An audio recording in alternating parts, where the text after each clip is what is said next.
پێشمەرگەی دێرین بە درێژایی مێژووی خەباتی پڕ سەروەری بۆ خاکی کوردستان تێکۆشان و خەباتی کردووە بۆ جۆشدانەوەی ڕێگای ڕزگاری خوازی کورد و کوردستان.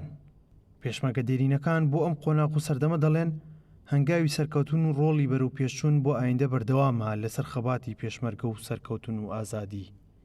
وەکو کەسوکاری زۆر نزیک ئێستاش دەگەدابی لە زۆرەوەی گوند و دێهاتەکاندا ئێمە لەگەر خەڵک ئەو علاقاتەمان مایە وەکو پێشمەرگەی دێرین.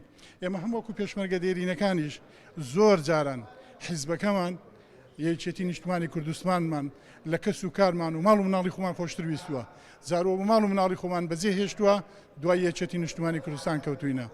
ئێمە لەگەر خەڵک هیچ جیاوازیەکمان نەبووە.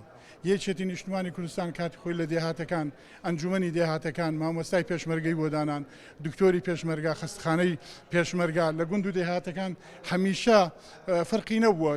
خەڵکی دێهاتەکان لەگەر پێشمەرگا، ئێمە لەگەر خەڵکی دێهاتەکان چ جیاوازیەکمان نەبووە. من لەگەر خەڵکی دێهاتەکان زۆر جاران بۆ جووتی چوویمە، بۆ ڕستبڕین چوویمە، بۆ کرێکاری چوویمە، بەشداری جستانان لە ئیشوکارەکانی خەڵک وەکو خەڵکی دەیەکان بەشداریمان کردووە هیچ جوورە جیاوازیەکمان نەبووە. بەرهەمی خەبات و تێکۆشانی پێشمەرگە دێرینەکانی یەکێتی بە جۆرێک بووە کە بەردەوام دژی داگیرکاری و بەدەستێنانی ئازادی لە شاخ و لە شار ڕۆڵیان بۆ لە ناوبردنی زوڵم و زۆرداری و تێکۆشان هەبووە. بەڕاستی پێشمەرگەی دێرین ئەو کەسە بوو کە واقعی گۆڕی، کە بەڕاستی ڕۆژانێک لە شاخ خوێنی خۆی ئەبەخشی. پێشمەرگە مامۆستا بوو، بەڕاستی پێشمەرگە موهەندیس بوو، پێشمەرگە هەندێک جار بەڕاستی جوتیار بوو، ئەچووە دیەک سەیری ئەکرد سەردەمی دوورێنەیە ئەم پێشمەرگەیە دوورێنەیە کرد. یعنی ئێمە چەندین جار بەڕاستی بینیومانە سوتفە ئاگر لەو شاخە بەربووەتەوە کە ئەمە بووە خۆی ئەم ئاگرە سووتاندنی پوش و پاوەن و لەوەڕی ئاژەڵی ئەو دیانە بووە.